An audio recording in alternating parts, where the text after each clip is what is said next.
Dopo quasi un anno di malattia, appena ieri è tornata al lavoro, ma è costretta, condizioni meteo permettendo, a trascorrere come ha fatto oggi l'orario d'ufficio qui all'ingresso del Palazzetto dello Sport di via Petrarca, a passeggiare avanti e indietro. Lei è Carmelina Basile, dipendente del comune di Agrigento. Ci accompagna al primo piano in quella che dovrebbe essere la sua stanza, ma visto lo stato di salute di cui soffre, qui Carmelina Basile non vuole proprio starci.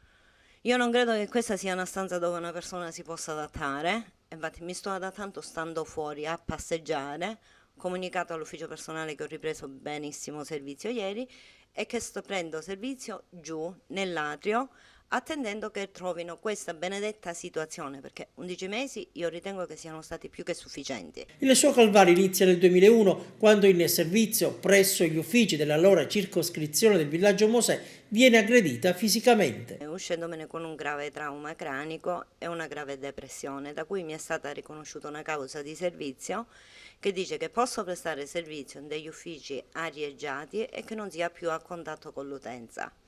Ora io ho problemi con la mia amministrazione perché non riescono a trovare questi uffici. Nel 2008 mi avevano trovato una sistemazione al Palacongressi che è stato chiuso per inagibilità. Sono stata trasferita al Museo di Santo Spirito in uno stanzino di 2 metri con le sbarre alle finestre, le finestre che non si potevano aprire, da cui mi hanno soccorsa i colleghi e quindi sono finita nuovamente al centro salute mentale d'urgenza con la pillola salvavita per un grave attacco di panico. Ora ho impugnato l'ordine di servizio, sono 11 mesi che sono a casa in malattia perché la mia amministrazione non riesce a trovare una stanza idonea al mio stato di salute. Una storia lunga 13 anni, finita anche in tribunale. Carmelina Basile è ancora alla ricerca di una collocazione logistica adeguata alla sua riconosciuta patologia. Non mi sembra di chiedere la luna, ma di chiedere semplicemente una stanza che abbia delle finestre, che entri aria e luce e che non stia a contatto con l'utenza. Cosa dovrebbe fare qui in questo ufficio? Non ne ho idea, non mi è stato dato nessuna disposizione sul lavoro che dovrei venire a fare.